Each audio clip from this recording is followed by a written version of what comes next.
Okay, so I'm ready to do the back of this couching project, the back of the bag basically, and I have drawn two lines across and then stitched those two lines. I'm going to now do some more stitching and get them all stitched in because it needs to be more than this. This will be too baggy. So I have the 3 layers, so front, back and middle. And I'm going to move this over here. I'm going to do this free motion, and I'm going to use a ruler foot. And I'm going to put my foot down for a start, get rid of that thread out of my way. I'm going to use the foot as a guide and my needle in the down position, and I'm using the ruler as a bit of a guide. Needle up, needle down. It'll be difficult on the edge, and I don't have a table with me, so I'm going to just take my sweet time. I'll speed this up for you so it's not so boring.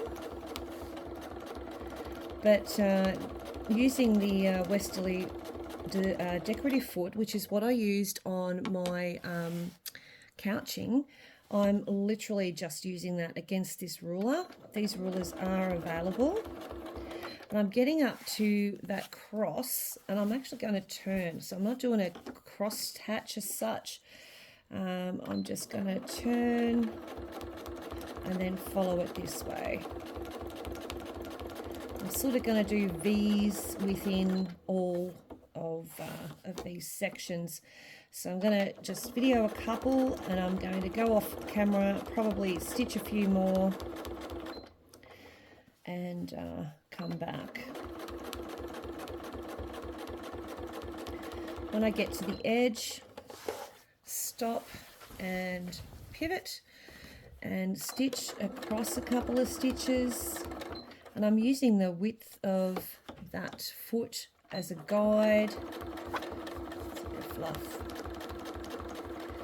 And just going along there nicely.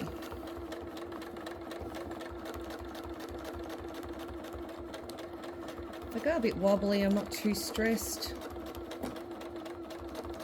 And like I say, I don't have my table on, so it's a little bit wobbly. It's advisable to use a table because it does take away that seesaw effect. And my stitches are big for a reason. I just, I'm not really stressing over it, just so you know that you can do larger stitches. It's still quilted, and it looks just as good as if the stitches are tiny.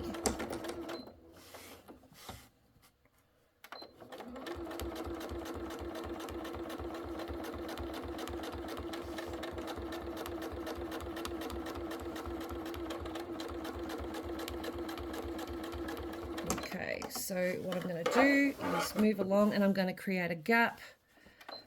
I've given myself lots of room to do this project, as in the fabric is much bigger. I'm going to move it along so it's 3/4 of an inch from the ruler. I can pick up the needle and just move it along a little bit.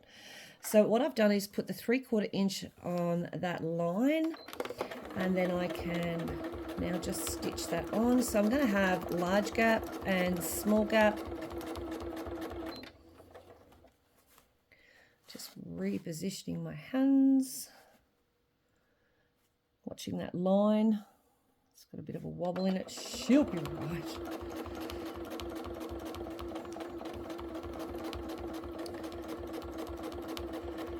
All right, so this will be the tricky part, is guesstimating. I suggest that you stop a good inch before you do, and pop your ruler there and just travel up to that ruler. I've popped it on the 1 inch. I can move back to the 3/4 and come back there and just stop. Then I can turn. I could always speed up my machine because I'm using a stop-start button, and that will actually help make the stitches smaller, because my hands tend to move in the same speed each time. Now it seems really fast. We'll just go with it.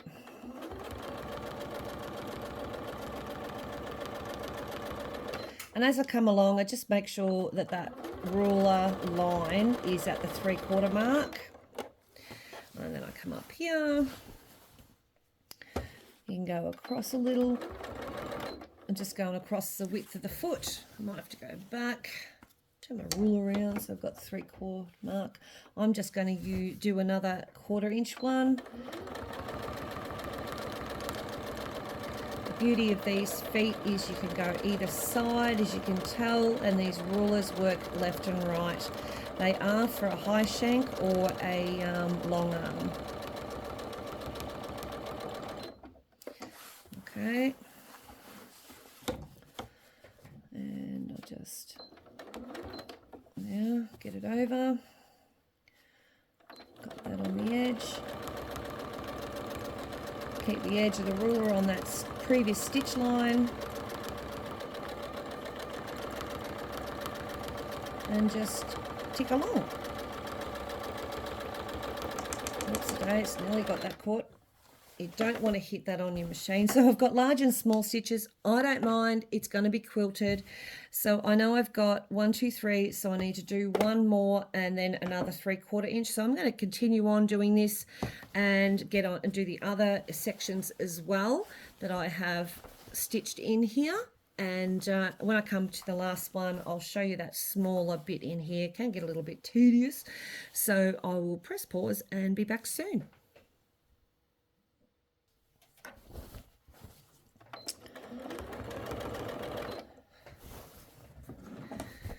Okay, got some seriously wonky lines, which will happen when you don't have a ruler base to your machine.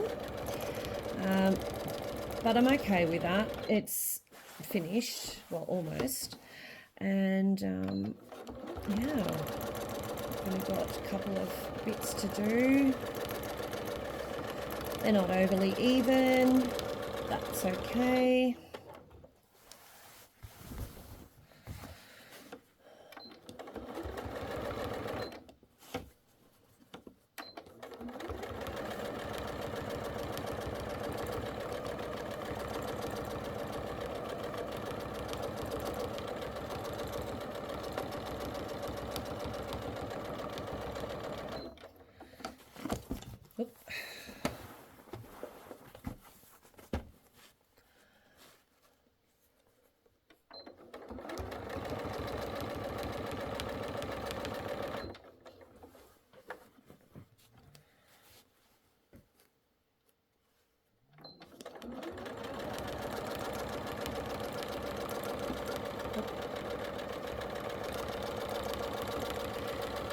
Look, if you have that happen or it just jumps, which happens, I mean, there's one or two things you can do. You can leave it alone or you can unpick that. Me, I'm going to leave it alone because I've already wonky on other spots and I'm not really worrying about those little mishaps that happen. I want the project finished and I'm just going to go with the flow.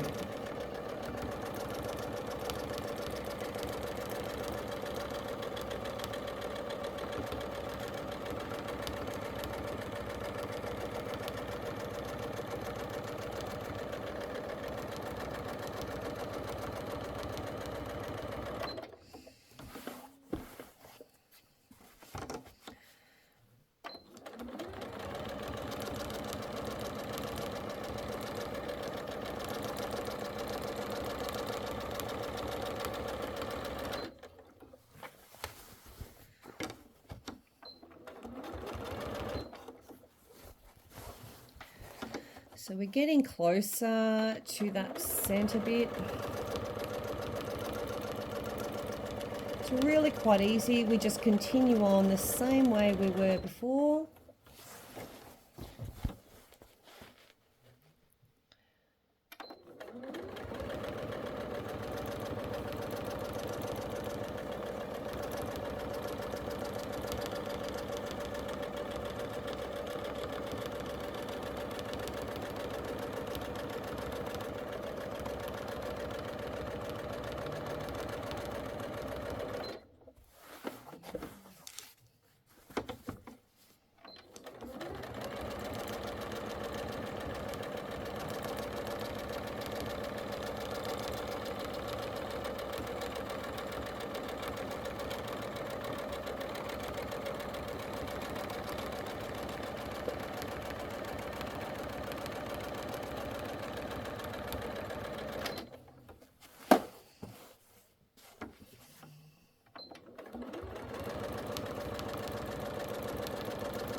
might have gone a little bit too far on that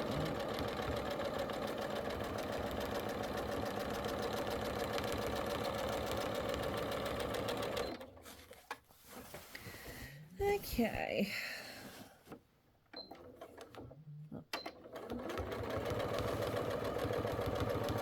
As we get closer, you might need to stretch out your fabric there in this little bit here that hasn't been stitched as you go along, because it'll get really tight and it'll be pulling in.